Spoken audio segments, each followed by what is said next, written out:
Selamat malam semuanya. Malam. Terima kasih sudah bersedia bergabung dalam PC ini.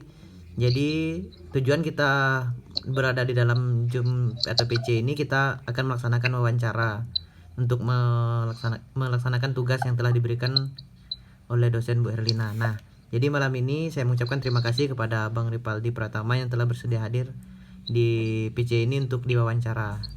Nah, sebelumnya saya ingin bertanya dan saya persilahkan untuk Bang Ripaldi untuk memperkenalkan diri terlebih dahulu. Oke, baik. Terima kasih atas kesempatannya. Perkenalkan, nama saya Ripaldi Pratama. Saya alumni dari mahasiswa IKIP PGRI Pontianak di program studi Pendidikan Teknologi Informasi. Nah, pada kesempatan ini sudah diberikan sebagai narasumber untuk wawancara. Dan saya sekarang ini sedang mengajar di SMP dan SMA Santo Fransiskus Asisi Pontianak, yang dimana tempat itu berlokasi di Siantan, gitu kan. Nah, mungkin untuk mempersingkat waktu, mungkin hanya itu saja yang dapat saya sampaikan. Baik, terima kasih. Jadi Bang Ripaldi sudah menyampaikan perkenalan singkatnya. Nah, mungkin dari teman-teman silakan ada yang ingin ditanyakan. Saya berikan kesempatan terlebih dahulu.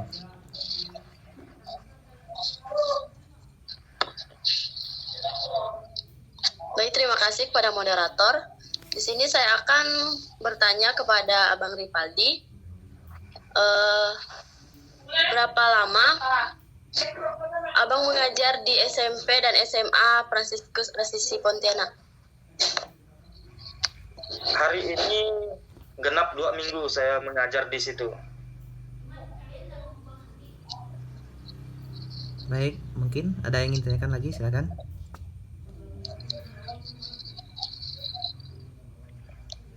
Saya Po. Nah, silakan Desti. Di sini saya akan menanyakan metode pembelajaran seperti apa yang sering Abang gunakan di sekolah.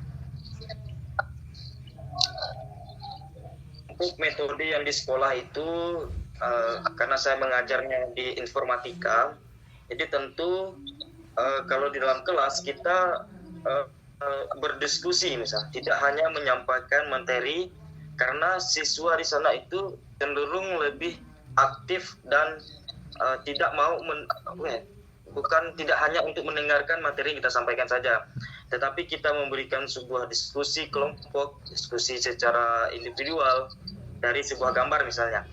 Jadi itu adalah salah satu metode diskusi yang dapat saya sampaikan, karena juga informatika ini tidak hanya bersifat materi, juga pasti adanya namanya praktek gitu, supaya lebih meningkatkan kreativitas siswa dalam proses belajar mengajar mereka.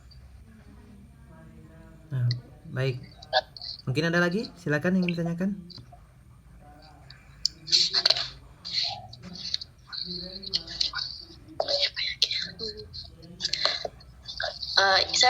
Saya mau bertanya, kan di dalam pembelajaran itu pasti ada kendala dalam menyampaikan pembelajaran. Nah, kendala yang dihadapi itu apa saja? Kendala dalam mengajar itu kalau soal materi gitu ya, kita itu LKS-nya itu sering lambat datang gitu kan. Jadi kita memberikan materi itu tidak ada panduan, jadi tidak bisa asal-asal saja gitu kan. Jadi tidak menutup kemungkinan misalkan kendala seperti itu. Jadi ada alternatif lain, misalkan kita menggunakan buku yang ada di perpus. Nah, itu segi dalam menyampaikan sebuah materi. Nah, karena kita sebagai guru, ya kendala kita bagaimana kita menertibkan siswa supaya bisa belajar. Karena kita tahu, kita juga pernah merasakan siswa yang nakal misalnya, tidak mendengarkan, tidur di kelas misalnya, mondar-mandir ke WC misalkan. Nah, itu bagaimana, itu menjadi suatu kendala gitu kan. Jadi ini pelan-pelan saya mencoba untuk menertibkan kelas gitu, sehingga materi yang saya sampaikan itu bisa jauh lebih efektif gitu. Jadi kendala yang pernah saya alami selama 2 minggu ini. Baik, terima kasih. Mungkin ada lagi atau sudah? Gimana? Desti? setuju aku. Nah, kalau tidak ke pertanyaan terakhir dari saya, Bang. Nah, jadi sini kan sistem pendidikan di Indonesia ini kan sering berubah-ubah kurikulumnya nih. Nah, kalau menurut Abang di zaman sekarang seperti apa sistem pendidikan di Indonesia? Terima kasih, silakan Bang. Nah, ini masalah sistem pendidikan gitu ya. Memang sistem pendidikan dengan kurikulum yang ada itu bagus, luar biasa gitu kan. Apalagi menggunakan kurikulum merdeka gitu. Cuman kita kalau misal di kota, kita bisa menyesuaikan hal itu misalnya. Tapi kalau kita mengamati di lingkungan pendidikan misalnya, tidak semua orang itu bisa mengikuti kurikulum gitu, misalnya kan. Nah, kami pernah diskusi di kantor misalkan. Contoh misalnya di satu daerah gitu kan, mereka ini masih belajar nih, masih menyesuaikan kurikulum K13. Lalu tiba-tiba berubah lagi kurikulum merdeka gitu. Jadi mereka kurikulum 13 ini saja belum mereka mulai, masih menyesuaikan, ditambah lagi kurikulum merdeka gitu kan. Nah, itu yang menjadi faktor kendala misalnya itu.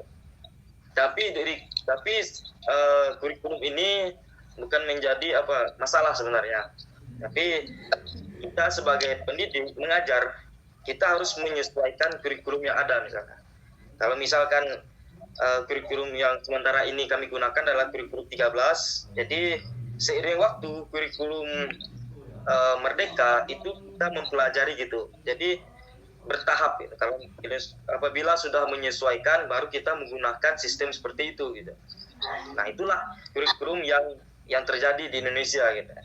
Jadi dipukul rata gitu di berbagai daerah. Jadi tidak memikirkan pertimbangan, misalnya kalau teknologi gitu kan. Nah, tidak semua daerah itu mempunyai lab gitu misalnya. Tapi dituntut untuk praktek. Nah, itu salah satu contoh kurikulum yang ya sedikit menjadi kendala lah bagi kita gitu. Nah, itu saja. Baik, mungkin sudah cukup pertanyaannya dan saya rasa sudah jelas dijelaskan oleh Bang Rivaldi.